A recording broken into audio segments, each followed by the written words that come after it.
Hello hi అండి, అందరికీ నమస్తే. వెల్కమ్ టు మై ఛానల్ అమ్మా కిచెన్. ఈరోజు నేను మన కిచెన్లో చేస్తున్న రెసిపీ జ్యూసీ టేస్టీ గులాబ్ జాములు చేస్తున్నానండి. మనం స్వీట్ షాప్లో గులాబ్ జాములు తింటే సాఫ్ట్గా నోట్లో కరిగిపోతూ ఉంటాయి కదా, అదేవిధంగా మనం ఇంట్లోనే ప్రిపేర్ చేసుకోవచ్చండి. చాలా ఈజీగా కూడా చేసేసుకోవచ్చు. మీరు ఫస్ట్ టైం చేసినా కూడా గులాబ్ జాములు పర్ఫెక్ట్గా కుదరాలంటే వీడియో మొత్తం కూడా ఎక్కడ స్కిప్ చేయకుండా చివరి వరకు చూడండి. మీరు కూడా పర్ఫెక్ట్గా చేసేస్తారు. గులాబ్ జామ్ ఏ విధంగా చేశానో మీరు కూడా చూసేయండి. ముందుగా ఈ విధంగా ఒక ప్లేట్ వేసుకొని దాంట్లోకి ఎంటీఆర్ గులాబ్ జామ్ పౌడర్ని 175 గ్రామ్స్ ప్యాకెట్ తీసుకున్నానండి. ఈ విధంగా ఉండలేమీ లేకుండా కలుపుకొని ఇందులోకి వాటర్ని వేసుకుంటూ పిండిని కలుపుకోవాలి. మీరు కావాలనుకుంటే పాలతో కూడా పిండిని కలుపుకోవచ్చండి.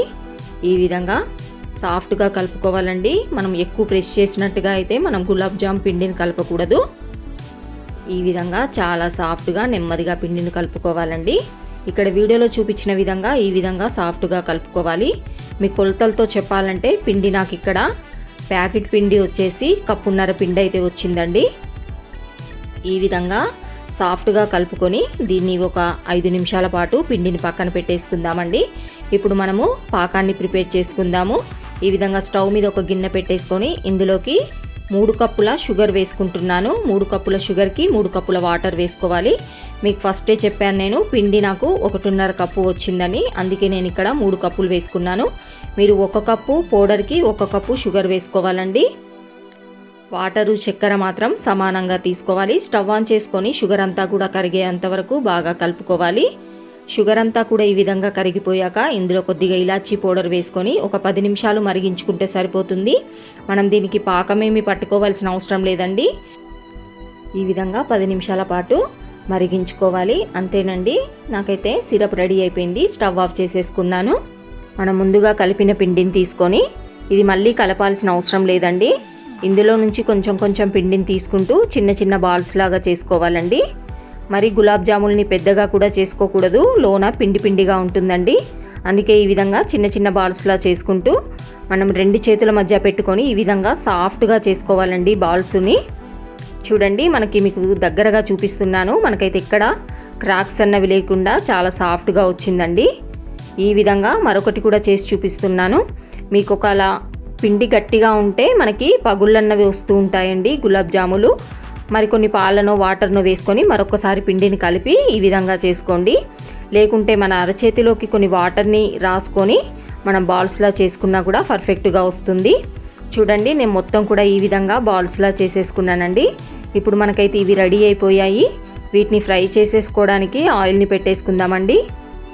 ఈ విధంగా స్టవ్ ఆన్ చేసుకొని ఒక ప్యాన్ పెట్టేసుకొని ఇందులోకి డీప్ ఫ్రైకి సరిపడా ఆయిల్ వేసుకొని ఆయిల్ని బాగా వేడి చేసుకోవాలి. ఆయిల్ హీట్ అవ్వక ముందే మనం గులాబ్ జాముల్ని వేసుకున్నా కూడా పగిలిపోతూ ఉంటాయండి. కాబట్టి కరెక్ట్గా ఆయిల్ని వేడి చేసుకొని అప్పుడు మాత్రమే మనము గులాబ్ జాములను వేసుకోవాలి. మన కడాయిలో సరిపడినన్ని గులాబ్ జాములను వేసుకొని ఈ విధంగా కలుపుకుంటూ మంచి గోల్డెన్ కలర్లోకి వేయించుకోవాలి.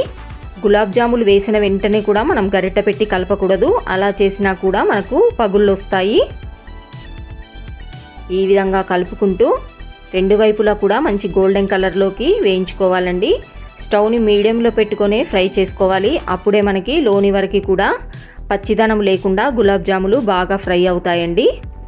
చూడండి, ఇక్కడ వీడియోలో చూపించిన విధంగా మంచి గోల్డెన్ కలర్లోకి వేయించుకొని ఇప్పుడు నేనైతే ఒక ప్లేట్లోకి వేసేసుకుంటున్నానండి. నేను తీసుకున్న మొత్తం బాల్స్ను కూడా ఇదే విధంగా ఆయిల్లో వేసుకొని ఫ్రై చేసుకున్నాను. ఈ విధంగా మొత్తం కూడా ఫ్రై చేసేసుకొని స్టవ్ ఆఫ్ చేసేసుకున్నానండి. ఇప్పుడు మనం వీటిని పాకంలో వేసేసుకోవాలి. ఒకవేళ పాకం అన్నది చల్లబడినట్లయితే పాకాన్ని మరొకసారి వేడి చేసుకొని అప్పుడు మాత్రమే మనము ఈ గులాబ్ జాముల్ని అందులో వేసుకోవాలండి. ఈ విధంగా వెంటనే పాకంలో వేసేసుకోవాలండి.